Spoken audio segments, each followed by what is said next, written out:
I know you read Zechariah. I know you read Hosea. I know you read Joel. But this is what the Lord is saying. That's the same thing Peter did. Peter stood up the day of Pentecost. He said, this is that which Joel prophesied. So Joel proclaimed, and then Peter explained. That's why you're not really ready for ministry just by proclaiming truth. You're ready for ministry when you can explain the truth that you proclaim.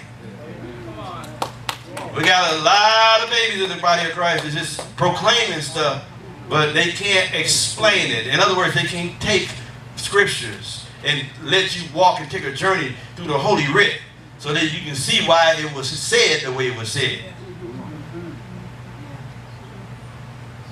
So in his favor is as a cloud of the latter rain. So his favor is as a cloud. So the God will give you favor.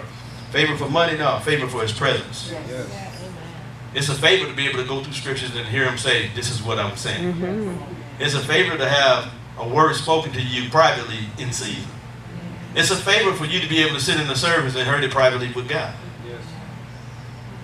Come on. Huh? Yeah, it's a favor.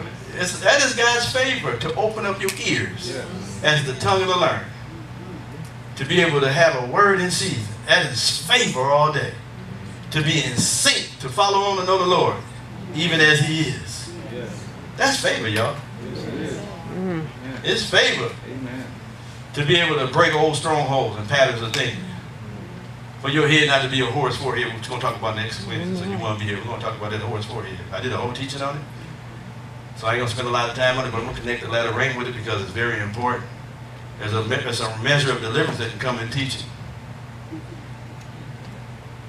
If you can be receptive enough to what God is releasing in the moment, he can, look, what took us thousands of sermons to teach, he can free you in one word. If you can tune in and write one time, he can change your life. I've had people send word to me. I've shared many testimonies, and it changed me. I've had experiences, like I was sharing with somebody about the money situation. When God showed me and told me, he said, it's going to be you if you don't prepare. I didn't get that out of the book. I ain't fast. That was God. I got it right off the top. I'm crying. And it hit my heart. And I've been running fast ever since that experience. I've been running with it. And I don't care what it is. Something, you need to have that encounter. And I know for a fact, we got this weekend coming. Put them antennas up. Tell yourself, God, I refuse to come out of this weekend and not change. Do what you got to do. Amen. If you got to shed some things, shed it. Amen. If you need to give yourself a little sabbatical, a day or so, we only got one other day left. Put yourself in a position where you can receive something. And sometimes God will speak to you on a level that he's not even speaking through to her on. Oh, y'all missed that one. Sometimes God, in his mercy, he's so merciful that he'll use her word, but behind her word, he's saying something different. I've been there too. And then you get the tape and try to figure out, well, I heard it during the tape, but you can't find it. Like, I heard God say something, but she didn't, or he didn't say it. Because God used it as a setup. Yeah. Because he couldn't get it to you in any kind of way, so he set you up.